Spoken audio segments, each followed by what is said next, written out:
Today in Florida for RF5, we're actually looking at the audience as well as our partnership with Fox Nation. We continue to be the #1 show on Fox Nation. The president and our partner Gavin Hadamer there, we were looking at our numbers, they were crazy. And this was our highest ticketed event to date. So we're seeing each show, our growth, and we're lucky to have our champ Kyle Dake here as well, and Colby, and then Izzy Martinez, my co-founder, he'll say a few words, and Eric Bischoff, my other co-founder. So I'm grateful for what we've been able to accomplish. Izzy, Eric? Go ahead, Eric. No, I just thank everybody for sticking around and being a part of this press conference. It's fun to be in this business. It's fun to watch something grow from the ground up. It's fun to create an opportunity in a business that had never really existed before, and I'm blessed to be a part of it. It's a great team of people, great athletes, and thank you all for being here.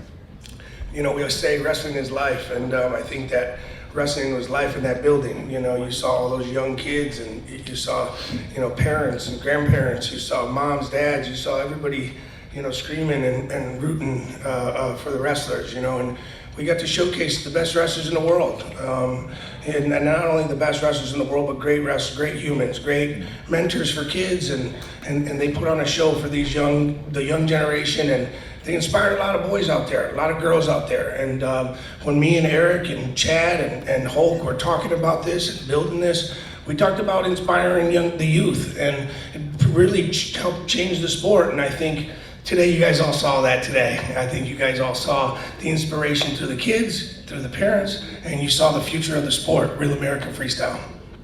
Questions? Right here? Just introduce yourself, go ahead. Yeah, no more. Okay. Jim Barcelona, MiamiHerald.com. I'm just wondering, because you mentioned about the venue tonight, the ticket sales and all, a really good show. Your expectations coming into this, does it exceed your expectations tonight? And what do you think about South Florida and coming back to South Florida? Yeah, I live in Tampa. Izzy actually, I met him coming from Tampa to Chicago, and Eric in Tampa, but we knew that my son wrestles here. The community is very large. A lot of Chicago guys that Izzy knew moved out here, and we're picking places where we know that there's a heavy wrestling movement, but we knew we were gonna do well. It was a little different because Florida's more of a walk-up market, but over the past, and we learned that, but over the past 3 weeks, it just went nuts. And so we were very happy. So our expectations, to answer your question, we didn't know. Because we only, just an important fact for everybody here is we've only had 25 days each event to promote. Most organizations have 90 days to sell tickets. So we're selling tickets and beating numbers with 25 days. Our first 60-day promote is in Arizona, and we're almost already selling that out. So my expectations hopefully for everyone is we're gonna exceed every show, we're gonna exceed our last show, but this Florida show was amazing, and I think it's led up to all of our other shows and the momentum we've created. Question to that? Colby back here, congratulations on the performance. We actually spoke a little bit earlier, and you said you really wanted to test out how you would match up strength-wise against Luke to maybe potentially test yourself at the UFC at middleweight. Do you feel like you accomplished that with the way you performed and how you met strength with strength? Yeah, absolutely. I felt good at this weight class. I know I'll do good at 185. I have unlimited endurance, so at middleweight I'll have a lot more endurance and feel better. So, I felt stronger than him tonight, and I know he weighs probably 20, 30 pounds more than me, so you might see me in my next fight, maybe in the White House at middleweight. Speaking of that, Bo Nickal called you out for a fight at the White House, and since you wanted to test yourself at middleweight, here we are. Your response to Bo calling you out for a fight at the White House? Oh, the quitter, Bo Nickals? I call him Bozo Nickals. He bailed on RAF the last fight against UL. He bailed on this one. How could that ever, he quit in his last fight versus, actually, I want to apologize to Renner de Reader because I called him the Dutch kickboxer. My bad, he's actually a grappler. So a grappler made Bo quit in the octagon. So, Bo's a quitter. I don't have time for quitters. He can get in line because there's a long list of people that want to compete against me in RAF, but I want guys that are dependable, guys that are company men. I love RAF, Real American Freestyle is the future of wrestling, so I want guys that are dependable and I know are going to show up, and Bozo Nickals is not that guy. And I have a question for whoever wants to jump on between Eric, Chad, and Izzy. Yeah, I really want to follow that one up. I will say this. I love Colby. Bo Nickal's been great to our organization. He's been with us since day one. Well, he gave you a little bit of buffer there, Eric, so that's good. But you guys come in with a bunch of expectations, and obviously there was a little bit of chaos this morning because Yoel Romero was supposed to wrestle Bo, ends up getting Buchanan instead. So that was one surprising thing. And then the matchup went the way that it did. It was a complete domination for Buchanan, and if you looked on social media, people were completely shocked by that. Were you guys shocked by any result, I guess, that happened tonight? You know, listen, man, we got the best team in the world, the best matchmakers in the world, the best brains in the world in the sport. You know, we work together, you know, extensively. You know, every day we're meeting in the mornings, at nights. We're putting up supreme matchups, dream matchups, fantasy matchups. You know, so once those, there was a couple, you know, shifts in this weigh-in, we just opened up our computer and looked down at the paper that we've all been grinding on and said that matchup was one we were probably looking forward to maybe 6 months from now, you know. So, you know, we just couldn't fill a guy for Pat Downey, but, you know, our team is awesome, and I can't thank our guys enough. Willie Saylor, Ben Askren, Lance Palmer, you know, Chad, Eric, Tanya, you know, Jazz. I mean, the list goes on and on. Ben, Conrad, you know, so it's just, you know, it's a dream to work with people that are fierce animals. So when there's a shakeup, it looks like a shakeup on the outside, but on the inside, you know, we're like ducks, you know, like we just keep pedaling and keep moving, and we just keep putting together the best matchups in the world. I'll say to Izzy's point, like we always talk about it, but the stage at RAF is different. You know, anything can happen. We've seen it across, there's upsets constantly, so I think, you know, when you hit that stage, things change. Question in front. Max Condril fighting Yo. Colby Covington, congratulations on the very impressive and dominant display. You had a very fun call out after the fight. GSP, a real top, respected all-time great. Can you elaborate a little bit on what motivates you to take on such a tremendous challenge in GSP? Yeah, GSP is one of the goats of the organization, and you know, GSP is the only guy that's ahead of me on the UFC welterweight takedown list. He's number one on takedowns all time in the UFC at welterweight. I'm number 2. So, you know, I want to settle this in the RAF, you know, mat. I think this match needs to happen. I know George probably still wants to compete, and the fans want to see him compete. So, GSP, let's give the fans what they want. Come back, let's settle it once and for all. Let's find out who the greatest welterweight wrestler in history is on the RAF mat. And we love hearing that. I also want to elaborate as well. You know, it's great that you've always been a tremendous fighter, but this is truly what you've been known for, as being a tremendous wrestler. How great does it feel to be on a platform that truly glorifies and exemplifies your pure wrestling ability?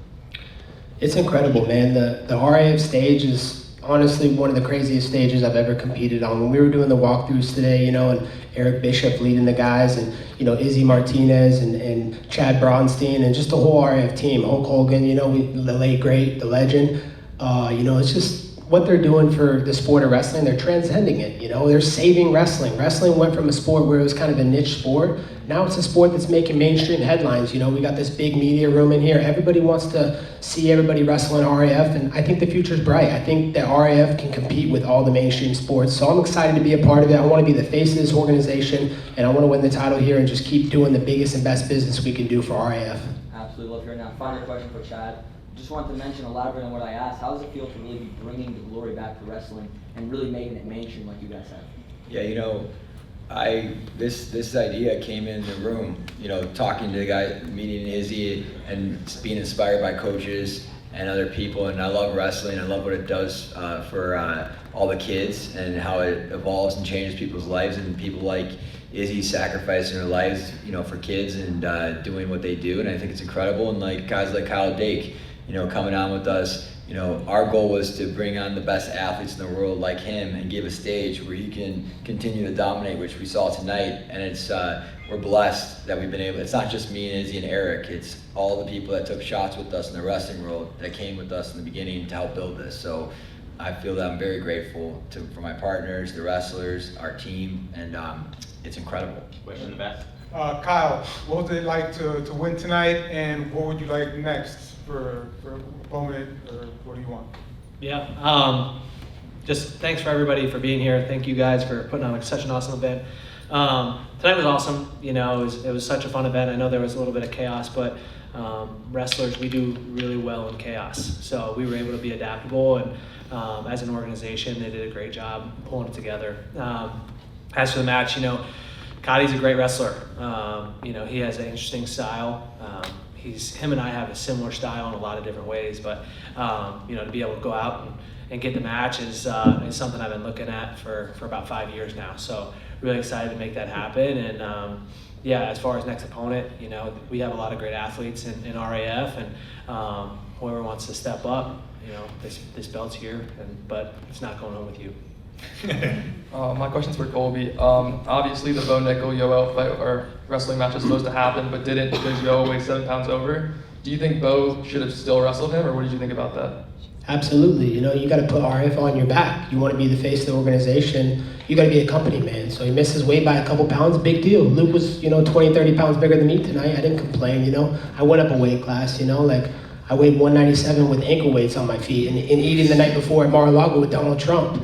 So, you know, I stepped up. It didn't matter, you know. So Bozo Nickals, you know, has no reason to talk any shit. He should go back and stop quitting in the octagon before he ever speaks my name again. And then also, recently Dana White was told you don't belong in the top 15. He actually agreed. I was wondering maybe after this match, I think he would change his mind. You know, it really doesn't really matter what Dana White thinks of me. I'm a world champion. You know, I'm Donald Trump's favorite fighter. I'm America's champion. I'm the king of Miami. You can never take those titles away from me. So take me out of the rankings, whatever. I'm still the biggest draw at welterweight. So it makes no difference what number is next to my name. I know what I'm capable of, and I know I'm still the best fighter and wrestler on planet Earth. What's up, Colby? Chris Manno with Valuetainment Sports. Congratulations on the win tonight. Thank you. My question for you is, in MMA, obviously the objective is to inflict maximum damage on an opponent. I imagine that forces you to get into a certain headspace, right? Obviously in RAF it's a bit different. Can you talk to me about the prep match week versus MMA fight week? Is it business as usual? Has it been a little different for you this week? Love to hear about that. Yeah, it's been business as usual, you know. First off, shout out to Valuetainment, Patrick, Bet David, and all you guys over there. You guys are doing an amazing job with media, and we appreciate you guys coming out here and, you know, putting that platform on Real American Freestyle. It's incredible. So, you know, but business has been usual, you know, just getting back to the basics. You know, this is my first love. I started in wrestling before I ever got into fighting, so I wouldn't be in the UFC or done anything in my career without wrestling. So just business as usual, getting back to basics, trying to perfect the basics, and still getting in that nasty mindset where I'm trying to kill or be killed. And to follow up on that, obviously you're kind of known as an MMA striker now, where obviously wrestling is your foundation. Do you feel like fans and your opponents sort of kind of forget that sometimes? They do, yeah. They sleep on it. So that's what I want. You know, everybody's always sleeping on me and doubting, and no one ever wants to give me credit. You know, I could cure cancer, and everybody in the world would still say I'm a bad guy. So it is what it is. Business goes on as usual. Can't wait for the next match. And God bless America, and God bless Real American Freestyle. Thank you, sir. In the back here. Hi, Colby. How does it feel to win in your home stadium? It's incredible. It's a dream come true. You know, to have all these fans out here is absolutely incredible. You know, the South Florida fans really showed out, and you know, they showed that they really love wrestling out here. And just thankful to Real American Freestyle. Thankful to Chad Bronstein, Izzy Martinez, Eric Bischoff for putting this show on. And you know, I can't wait for the next one. 2 more questions right here. My question's for Colby. Colby, yesterday I had asked you about the size difference between you and Luke, and you admitted that you might be at some disadvantage. Were you surprised at all by his strength or how easy you were able to get it done? No, I wasn't surprised. You know, I know how good I am, and you know, I just had to get to my shots. You know, I didn't want to get in the clinch with him because I've seen him clinch with Daniel Cormier, and he could throw Cormier anytime. So I wanted to stay on the outside, you know, where weight's not as much a factor. Get to the ankle, get low, and come up. So, you know, I wasn't surprised at all, but I felt good. I felt strong at this weight class, and you know, I'm ready to see what's next. And Chad, when Yoel missed weight this morning, was there any discussion at all about possibly booking the rematch between Bo Nickal and Pat Downey? Bo Nickal, Pat Downey, there's all not for that one. To Yoel and Bo possibly wrestle again, but we were just what Izzy and I and Eric and team were doing this morning was just figuring out who we're going to put Yoel up against, and it actually worked out with Buchanan and Yoel. But what people don't see behind the scenes is every event we have. You know, like Kyle said, it's chaos, right? And people don't see that, but the group works together. We had it in Cleveland when Izzy asked Holly home at 1 a.m. to wrestle because Kenny Blades couldn't wrestle, and she took that on, and we almost had to, in Cleveland, replace Wyatt Hendrickson with Mason Paris. So every show, you know, we're just trying to evolve and make changes to make the best show so we don't get criticized by the media, and we throw on a really good show. That's our goal. Wesley Harper with Deepwater, and I have a question for Kyle Day. So 2020, you lost to Kadik, and today you got your revenge. What was the mindset going into it? How did you prepare for this rematch? Yeah, I think the first time I wrestled Kadik, I was putting a lot of pressure on myself. You know, it was something I really wanted, and I overlooked him. You know, and I learned a lesson. You know, to be able to go out and wrestle every match, like it's the most important match of your life, and just prepare like it is, and go out, have fun, do what you do, follow your system, and put your best foot forward. So I think this time around I did a much better job controlling the hand fight, scoring big when I had to, and making sure to wrestle through all positions, and that's what got me the win. All right, we'll just do these two and then we'll wrap. All right, right here. For Chattanooga, you talked about fantasy matchups. Chael Sonnen said that he might be signing with you guys. Daniel Cormier says he does want to wrestle here. What fantasy matchups do you have in mind? Well, I'll let Izzy take Daniel, but I did talk to Chow earlier. I think Chow could go up against Luke. Could be a good second match after, and see what happens there. But Chow definitely wants to wrestle. I'll let Chow speak for himself and make sure Eric's okay when he is able to wrestle, so we find someone to replace him on broadcast. But I think Chow every show, as we all see with Chow on social media, he loves being here, and he's amazing for our show, and we definitely want to see him on the mats. He's a competitor. As you talk about Daniel. I mean, I think you guys saw Steve Mako compete tonight, you know, and I think at his age, you know, he went out there and performed really well against a two-time Egyptian Olympian, you know, and I think that, you know, when Daniel Cormier wants to put his shoes on and get back on the mat, you know, who wouldn't want to see two former Olympians at that same age and same body type kind of go at it, you know? So, I mean, I think we got fantasy matchups, but they're not fantasy because they're damn near close to reality, you know? Our Instagram inbox, our text messages are flooded with guys that want to compete against all the legends in the sport. Not only, you know, obviously we have Colby, you know, and the best fighters in the world coming, and Daniel Cormier is knocking on the door also. You guys saw Bo Bassett call out Henry Cejudo. So the matches are there, and we're super excited to put them on. DC said that he was 10-0 John Jones. You trained with John. What's your thoughts on that? Listen, man, I'll say Don't this. mess this up, Izzy. Listen, I'll say this, guys. You know, Daniel Cormier, just speaking on him for a second, you know, when I was training John and John went out there and kicked his ass twice, you know, Daniel Cormier was a great guy. You know, I was a high school wrestling coach, and Daniel Cormier, literally 3 weeks after he lost to John, would fly us out there, and then our team would kick his team's ass again. And he would always support us. And I'm just talking a little shit because I like to a little bit when it comes to John, because, you know, we had a hell of a run, you know, but I don't see anybody 10-0 in John in anything. You know, I think if he wants to compete really hard, and if John wants to do this, John's got an unbelievable base, and I think that when he's play wrestling, you saw him play wrestle with guys in the media, you know, Jaden Cox and certain guys, but he's play wrestling. And then, you know, you see John Jones take it serious, and I think that what I'm trying to say is everybody wants to see the match. There's no way in hell Daniel Cormier texts John Jones 10-0. All right, Miami Harold to close this out. This one's for Eric. Colby has that gift for gab that you know a lot about from the other pro wrestling. I'm just wondering, what was it like working with the pro wrestlers you worked with and now working with these pro wrestlers, and what's that been like? It's a lot of fun. It's a lot of fun watching some of the wrestlers that maybe haven't had the ability to go out there and show us our personalities. We're getting to see more and more and more of that each and every week, and I'm excited to see that. Obviously, a man with a mouth like that is nothing but money.